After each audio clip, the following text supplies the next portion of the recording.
Episode 1. What would the world be like if we couldn't die? A super loser boy with no hope wakes up in another world where death is not an option. Otonashi finds himself in the afterlife without any memories of his past. While he is still trying to figure out what is happening, he sees a girl named Yuri, who has a sniper rifle pointed at a girl far away by the name Angel. Yuri tells Otonashi he is dead and asks him to join her group, the SSS, Shinda Sekai Sensen, to fight against Angel. Otonashi, whose memory was blank, didn't know what to make of the request, so he walks down to meet Angel downstairs. A few minutes later, a blue-haired boy asks Yuri how the recruitment is going. Otonashi then walks up to meet Angel and tries to open up a conversation with her. She informs Otonashi that she is not an angel, but lets him know they are all dead anyway. Otonashi could not believe what he heard. He dared her to prove it to him. A sword comes out of Angel's arms, and she stabs him with it. Once again, Otonashi wakes up in an infirmary, and when he recalls the incident with Angel, he is terrified.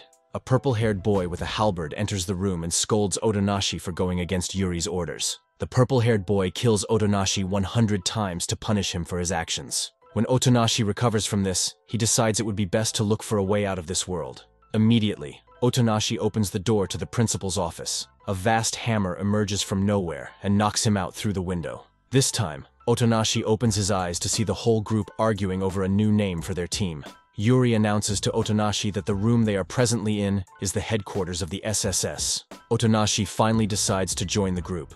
Meanwhile, the boy who killed Otonashi 100 times forced the door open to kick against adding Otonashi to the group, but is suddenly knocked out of the window by the same hammer that hit Otonashi. Yuri explains to Otonashi that there are many other people around whom she tagged as non-playable characters, because they are not humans, but share similar qualities. Yuri also discloses their plans to launch Operation Tornado, a plan to steal meal tickets from the NPCs. A girls' band, Girls Dead Monster, part of the SSS, distracts the NPCs with music while the others blow up the tickets outside. Other SSS members fight to keep Angel from stopping their operation. Episode 2. The group was now low on firearms, and this led Yuri to suggest that they go to the guild, where their weapons were crafted. Yuri instructs the guild to disable the traps that were initially set for Angel. But on their way to the guild, the SSS finds them active. There was only one reason why this would have happened, and it was because of Angel's presence in the guild. The group faces many challenges on their way to the guild, resulting in the death of one member after another, starting with Noda, who is knocked into a wall and buried in the crash. The next person to go down in the tunnel is Takamatsu. He is chased by a giant boulder and subsequently crushed by it. The next obstacle on their path was a slicing laser. While everyone was able to dodge it, Matsushita got killed because of his huge size. TK sacrificed himself for the crew by holding up the falling ceiling. As the others ran off, TK was overwhelmed by it. Uyama falls to death in a pit. Those remaining are saved by Otonashi, who climbs up to the top and pulls the SSS members to safety. Hinata is later kicked down into the pit because he touched Yuri incorrectly. Fujimaki is angry that Otonashi has made it this far. He vows that Otonashi will be the next to die, but the reverse was the case, as Fujimaki drowns in the next trap. Meanwhile, only 3 members of the SSS group were left standing. The trio made their way out of an in-cave stream, but before they could go far from the water, Sheena spotted a box carrying a puppy and dived into the water in pursuit of it. Sadly, it isn't a real puppy, but a toy. But it is too late because Sheena has fallen to her death. Yuri and Otonashi were the only surviving members. Yuri wasn't happy because it made her doubt her training skills. She then tells Otonashi about how her 3 younger ones were killed in the real world by burglars. The death of Yuri's siblings was the reason why she was fighting against God. On arrival at the guild, Yuri is excitedly welcomed by the workers. She then decides to destroy the place with explosives, because Angel has discovered the place and might be there anytime soon. The guild members were to move to their previous location and continue working there. Episode 3. The new operation was for SSS members to get access to Yuri's computer.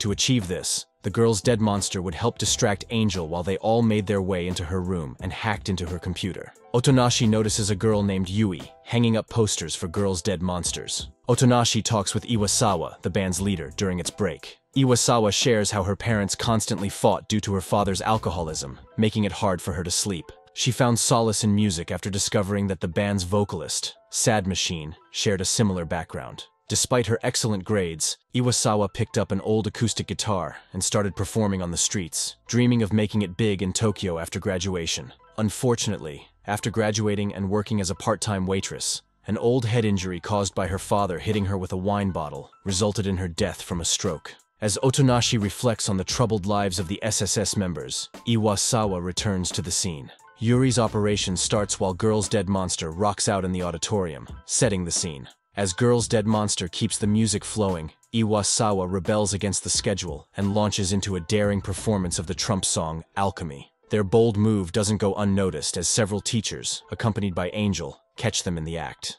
Alerted by one of the band members, Yuri is quickly informed. Despite the interruption, Takayama goes on with the hack and uncovers a comprehensive list of all the students. Disgruntled by the discovery, the group reluctantly retreats, realizing they've pushed their luck too far. It's time to regroup and rethink their strategy. Simultaneously, tensions rise as the teachers restrain Girl's Dead Monster and seize their weapons. When a teacher threatens to dispose of Iwasawa's beloved acoustic guitar, she erupts in fury, breaking free and knocking the teacher out cold. Seizing the opportunity, the rest of the band makes a daring escape amidst the chaos. Iwasawa clutches her guitar tightly, unleashing her emotions through the soulful melody of My Song. To amplify the impact, one band member cleverly broadcasts it over the loudspeakers, enveloping the entire school in its stirring tunes. The SSS uncovered a startling revelation through the hack. Angel isn't receiving her powers from some divine source, but is creating them herself. This revelation throws their entire belief system into question,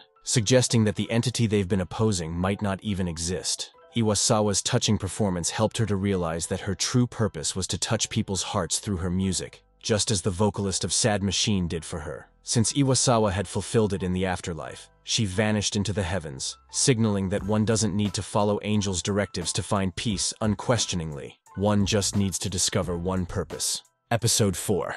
As a baseball flies through the air, a young boy stands in the outfield, his gaze steady. The boy is none other than Hinata, showing his skill on the field. With Iwasawa gone, Otonashi suggests that Yui become the new vocalist. The other SSS members, unconvinced by Otonashi's choice and seeing Yui as the opposite of Iwasawa, decide it's best to let her go. At the same time, Yuri proposes that the SSS participate in the upcoming baseball tournament. Hinata kicks off recruitment efforts by approaching Otonashi, hoping to secure a solid addition to the team. The other persons Hinata planned to add to his team join Takamatsu instead. With no other option, Hinata accepts Yui's offer to join his team. Hinata's next recruit was Shina, who harbors a grudge against Otonashi for outlasting her during their guild mission. Although initially reluctant, Shina agrees to join the team, driven by a competitive desire to best Otonashi. Next on the list is Noda, who also demands the opportunity to compete with Otonashi. He also agrees to join under the same conditions as Shina. With the roster still incomplete, Yui takes matters into her own hands and recruits 3 NPC girls who are her fans. In the thrilling first round of the tournament, the SSS teams emerged victorious against their NPC rivals, showcasing their determination and skill. Hinata's team pulled off a win of their own, overcoming obstacles. While they were all celebrating their victory, Angel showed up with her team, led by Vice President Ayato Naoi. Angel's squad was made up of baseball-playing NPCs. Otonashi comes up with a clever strategy to even the playing field. He manages to persuade Matsushita, an outfielder from Angel's team, to switch sides and join their team, providing them a much-needed boost. Hinata then confides in Otonashi about a painful memory from his past. He recounts how he once missed a crucial fly ball in a similar baseball game in his previous life, leading to a downward spiral of drug addiction and neglect from his teammates. Otonashi realizes that Hinata's existence in the afterlife might be tied to the game's outcome. Just as the tension peaks, Otonashi unleashes a pitch that results in an identical pop fly to the one Hinata once missed. As Hinata positions himself to catch the ball and secure victory for their team, Otonashi rushes towards him, fearing the consequences of winning that may lead to Hinata's disappearance. However, before Otonashi can intervene, Yui swoops in from behind and surprises Hinata with a grapple hold, attempting to exact random revenge. In the moment's chaos, Angel's team seizes the opportunity to secure the win. Episode 5. Yuri declares it's time for an all-out attack on Angel. She planned to sabotage her grades. Yuri outlines the steps of their operation. Takayama was to switch Angel's answer sheets with the one he had written something goofy on. Otonashi finds out that Angel's real name is Kanade Tachibana. He shares this information with Yuri and the other team members. The instructor enters the classroom, and the exam begins. The next exam was world history, and Takamatsu had to take up Hinata's role. However, his tactic also failed, and Yuri had to step in. She sent him flying into the ceiling. Later, another argument resulted involving Uyama, who was now to act as the distraction.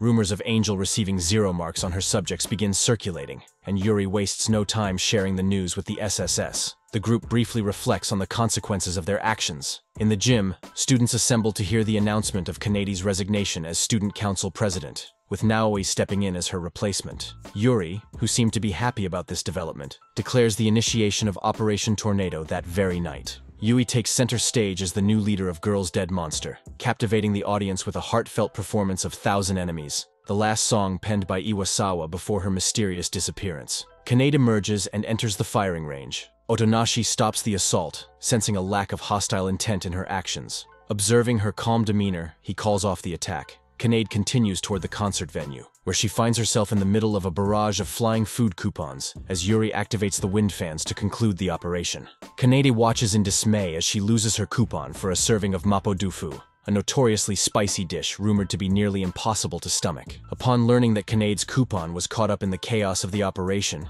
Yuri concedes that they may have misjudged Kaneda. It seems there's more to their supposed enemy than meets the eye. Episode 6. Under the instructions of the new student council president, Naoi, the SSS gang is taken to the reflection room. The SSS members gather at their headquarters to strategize their next move. Yuri opts for a subtler approach, choosing to stir up trouble in class without drawing unnecessary attention from other students. As Otonashi prepares to depart, Yuri hands him a walkie-talkie. As Yui stealthily slips out the classroom door under the guise of a bathroom break, Naoi's unexpected appearance sends shockwaves through the classroom. The SSS members escape from Naoi to avoid any form of confrontation. Otonashi later returns to the classroom and finds Angel there. He asks her to accompany him to eat mapo tofu. To his delight, Angel readily accepts his offer, and they retreat to the cafeteria for a private meal. Their peaceful meal is interrupted by Naoi, who accuses them of violating cafeteria protocol by dining outside the designated hours. They are promptly taken to the dreaded reflection room. Otonashi attempts to reach out for help, but he is frustrated as his attempts at communication fall flat. Yuri confides in Otonashi through the walkie-talkie that Naoi is human, not an NPC. She unveils actions of using the NPCs as shields while targeting his human victims. Angel helps break down the door so they can escape from confinement. While outside, Otonashi finds his fellow SSS members sprawled on the school grounds, grievously wounded and immobilized by the relentless onslaught of Naoi and his henchmen. Naoi asks Angel if she's ready to rebel against God, whom he calls himself. He claims they're in a world that chooses its own god. He approaches Yuri and explains Iwasawa's disappearance. Naoi uses hypnotism to give Yuri false memories to get her to disappear. Just as her grief overwhelms her, Otonashi strikes Naoi from behind. Otonashi questions if Naoi's own life was genuine. His words trigger memories for Naoi, prompting him to recall his past. Otonashi interrupts, embracing Naoi and reassuring him that his presence in this place stemmed from his struggles to lead an authentic life. At that moment, memories flood Naoi, recalling a childhood incident where he triumphed over his brother in a fruit-collecting competition. It dawns on Naoi that his father had indeed recognized him. Tearfully, Naoi expresses his longing for someone to acknowledge his efforts to truly see him for who he is. With tears streaming down his face, Naoi gazes at the sky as the sun rises. Episode 7. After the SSS massacre caused by Naoi, things seem to have settled down. Yuri steps out from the door, summoning Naoi and Otonashi for a private discussion.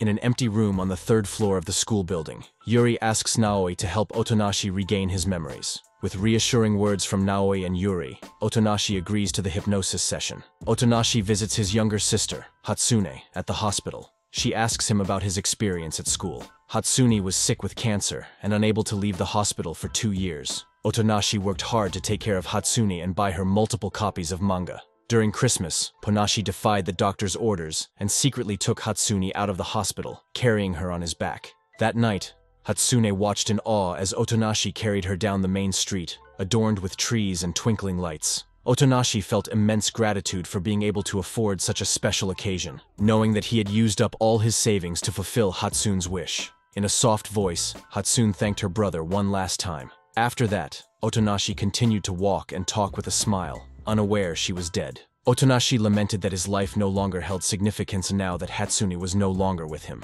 However, he found a new direction for his life. He realized that dedicating himself to helping others could give his life meaning.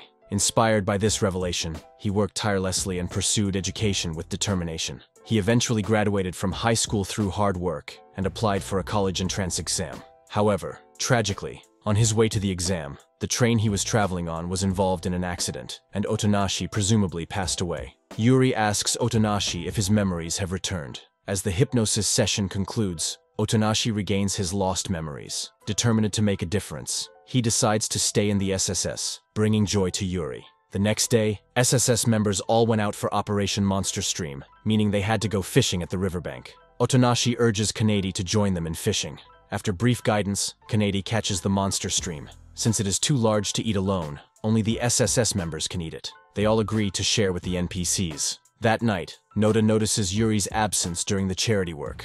Fujimaki suggests she might be watching from afar, not the type to participate directly. Suddenly, they spot her coming towards them, her body covered in bloody wounds. Otonashi rushes to her side, followed by Noda and the others. Noda demands to know who attacked her, and Yuri reveals it was Angel. Otonashi is stunned, knowing Kanade had been with him the whole time. A figure descends from above a girl identical to Kanade, but with blood-red eyes. Episode 8. Under the moon's soft glow, a girl resembling Kanade stands tall in the school building. She approaches the SSS, suggesting their actions deserve punishment. As she prepares to attack, Yuri steps up for a one-on-one duel to protect everyone. Aoyama is puzzled by Angel's assault, but Otonashi doesn't recognize the attacker as Kanade. Meanwhile, Yuri sustains multiple injuries without landing a hit. Otonashi takes charge and directs the team to concentrate their fire on the Kanade clone. Yuri falls back while the others unleash their assault on Kanade. The clone charges at the SSS in retaliation, but the real Kanade intervenes, exchanging fatal blows with her counterpart. The next day, Yuri tended to Kanade's injuries in the infirmary after she fell unconscious from the earlier assault. With no other options, Yuri decides the prominent members of the battlefront should attend class and stall Kanade. Following orders, the others attend classes, but they each find creative ways to divert their attention from the lessons. Meanwhile, Yuri returns to Kanade's room and accesses a program called Angel Player. Upon returning to check on Kanade, Yuri and the others are greeted by chaos in the infirmary. No one knows what happened, but now he points the finger at Yuri, suspecting her of Kanade's disappearance. Yuri confesses to tampering with the program responsible for the harmonics technique, expressing confidence in its effectiveness, though admitting her work was somewhat sloppy. Determined to find Kanade, Yuri gathers intelligence on potential locations before taking action. After gathering information, they learn that Kanade is trapped inside the headquarters of the guild, which had been destroyed previously. As they navigate the traps within the guild, they encounter Kanade's clone. They are shocked to learn that the clone has also used harmonics to multiply itself. As they fight against the clones, the SSS members sacrifice themselves. Only 3 members, Yuri, Otonashi, and Yui, made it to the epicenter, the heart of the guild's devastated headquarters. Yui is struck by a protruding structure, rendering her unconscious. Once more, Otonashi and Yuri are the only ones left standing, the sole survivors of the ordeal. As the final clone emerges, Yuri instructs Otonashi to seek out the original Kanade while she confronts the clone. Armed with a handgun and a third grenade, she engages in a fierce one-on-one battle. Otonashi successfully locates the original Kanade. Otonashi urges her to endure one final harmonics to save everyone from the clones. Kanade agrees and unleashes harmonics for the last time. Otonashi holds Kanade in a tight embrace, trying to comfort her as she endures the process. Episode 9. Yuri and Otonashi are closely watching Kanade, unconscious in the nurse's office. Yuri, anticipating various scenarios, sends Takayama ahead of time to manage the software, while TK and Matsushita stand guard at the nurse's office. Meanwhile, as Otonashi dozes off, he slips into a dream. Soon, Otonashi awakens to the comforting touch of Kanade's hand on his head. Overwhelmed with relief, he blurts out his worries, and in response, Kanade expresses her relief that he has regained consciousness. Otonashi recalls his final moments and the profound sense of fulfillment from saving someone through organ donation. Realizing he would fade away without regrets, he ponders his existence. However, Kanade gently suggests that he can choose to stay if he desires to bring happiness to others. Otonashi soon understands that Kanade has a distinct approach to life, leading to a significant misunderstanding with the SSS. Kanade's desire for everyone to experience a fulfilling youth drives her to establish the afterlife school to impart those lessons. However, this principle clashes with the ideals held by others,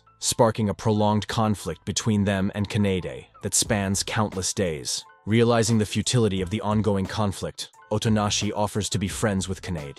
As someone bridging the gap between the opposing sides in the battle against God, he resolves to take action. To ensure that everyone graduates from the afterlife school, Meanwhile, the NPC students gather in the auditorium, where the faculty announces Kanady's innocence regarding the incident that led to her dismissal as student council president. Her position is reinstated, and Naoi is appointed as the new deputy student council president. On the other hand, Yuri and the others face the consequences of the ploy that resulted in Kanady's dismissal, a retake of the exams. Otonashi contemplates his plan to collaborate with Kanady, who has miraculously lost her memories of the recent days. This plan entails reinstating Kanade as student council president and orchestrating their moves as the SSS's traditional adversary. Otonashi emerges as the one to set everything right. Even he wonders what the outcome will be after all is said and done. Episode 10.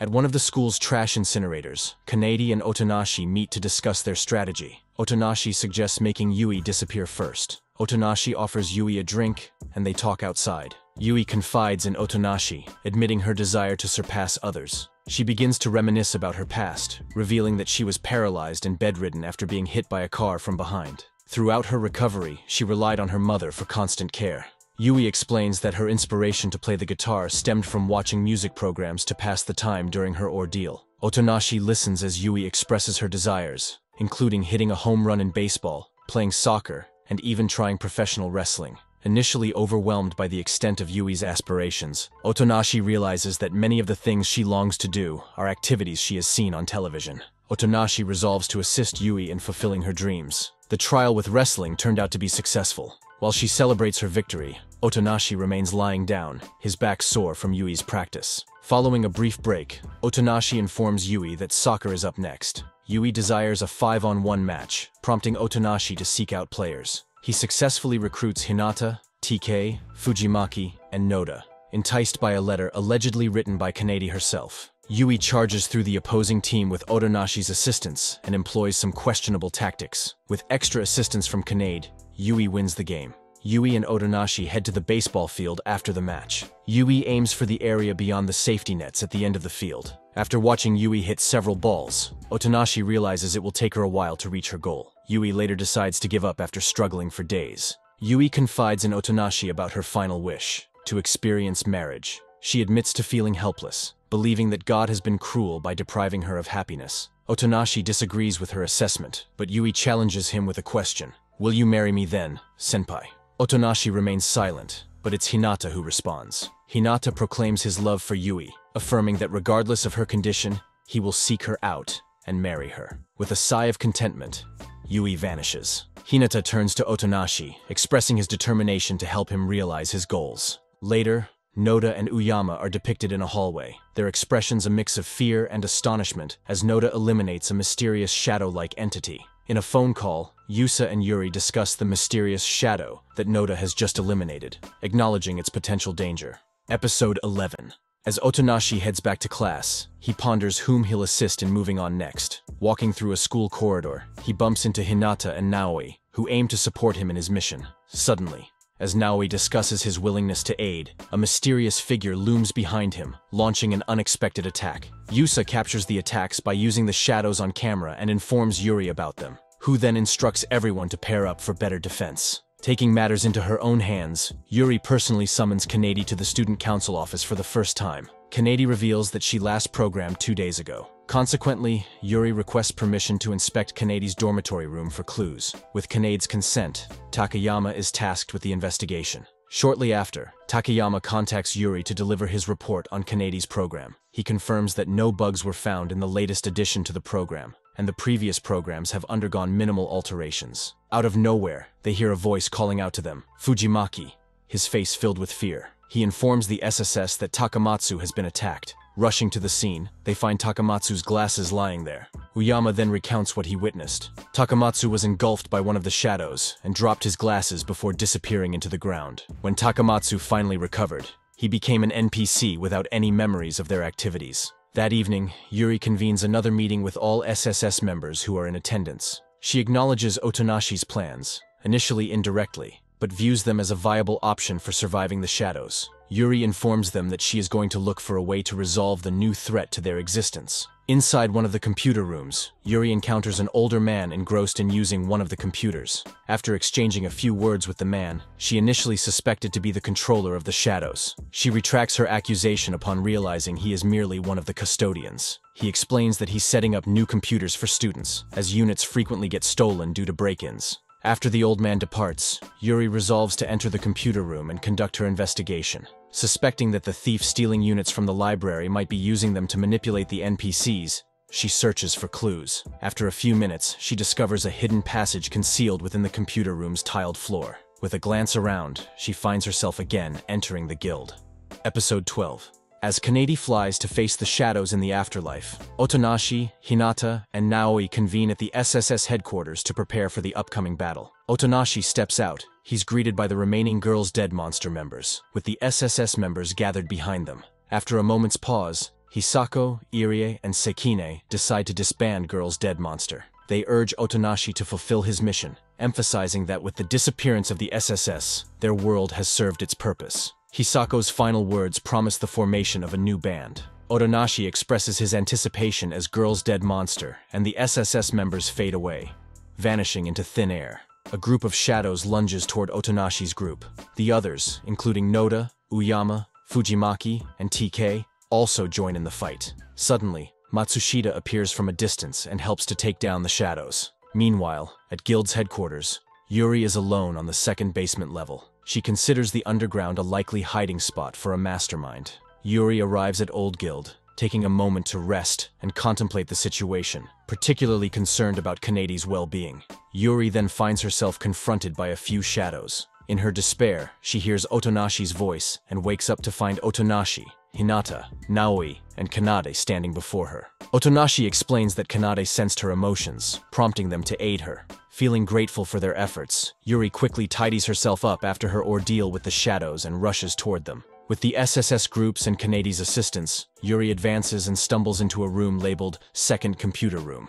Suddenly, an NPC appears to converse with her. Yuri questions his connection to the shadows and his use of the Angel Player software. The AI reveals that anyone, including Yuri, can edit the world. Yuri vehemently declines, unwilling to become like the person she's confronting or to be at odds with Kanade. She asserts that she's there to protect those dear to her. Yuri takes action, shooting at each computer with her guns, and, ultimately, targeting the AI itself to shut down the systems. Thoughts of her siblings, whom she fought for tirelessly, flood her mind. However, she realizes a shift within herself. She's no longer solely fighting for her siblings. Instead, she yearns to remain with the friends she's found in her journey to confront God. Yuri later wakes up to find herself in the school's infirmary, greeted by Kanade, Otonashi, Naoi, and Hinata, who are patiently waiting for her to regain consciousness. Episode 13.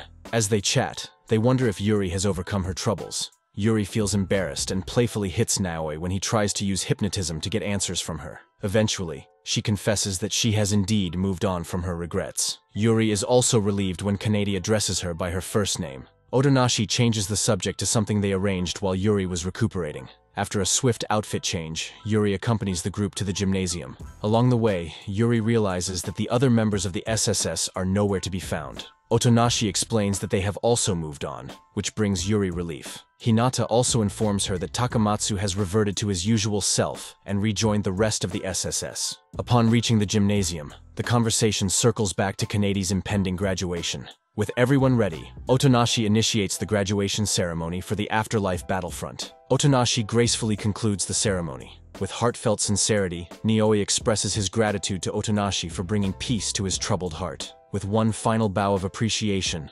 Naoi vanishes. Yuri turns to Kanade, expressing her regret for not fostering a friendship between them and seeking forgiveness. With a heartfelt embrace, Yuri holds Kanade tightly. With a final wave, as if rushing to another destination, Yuri disappears. Hinata expresses his thanks to Otonashi for making everything possible. Hinata then redirects the conversation to his farewell. Otonashi asks Hinata to convey his greetings to Yui, which Hinata agrees to do. After a brief exchange of high fives, Hinata disappears. With Otonashi and Kanade remaining, Otonashi inquires about her sentiments regarding the graduation ceremony. At his suggestion, they venture outside, eventually seated on the staircase leading to the school field. Otonashi then takes the opportunity to request Kanade to remain by his side so that he can continue assisting others, much like they aided the SSS. He believes that his purpose in the afterlife is to shoulder this responsibility.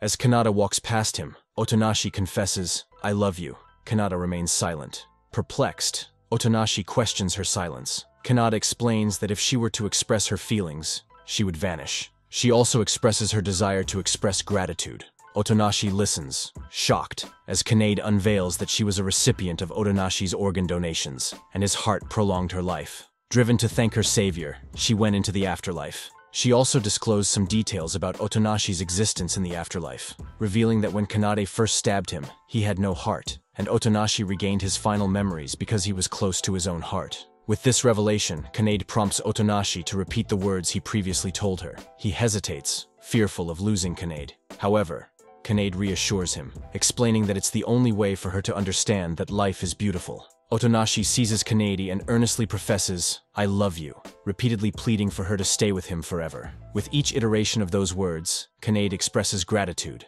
Then, in an instant, she vanishes. Left alone for the first time, Otonashi struggles to accept his fate, shouting out Kanade's name before succumbing soon after. Back in the living world, a girl with a flowing dress and short silver hair leans against the wall of a building, softly humming the melody of Iwasawa's final song, "My Song." Nearby, a boy with short red hair walks past but pauses as he catches the familiar tune. As the girl departs, the red-haired boy hastily rushes towards her and... That's all, folks. Thanks for watching. Remember to like and subscribe for more amazing content.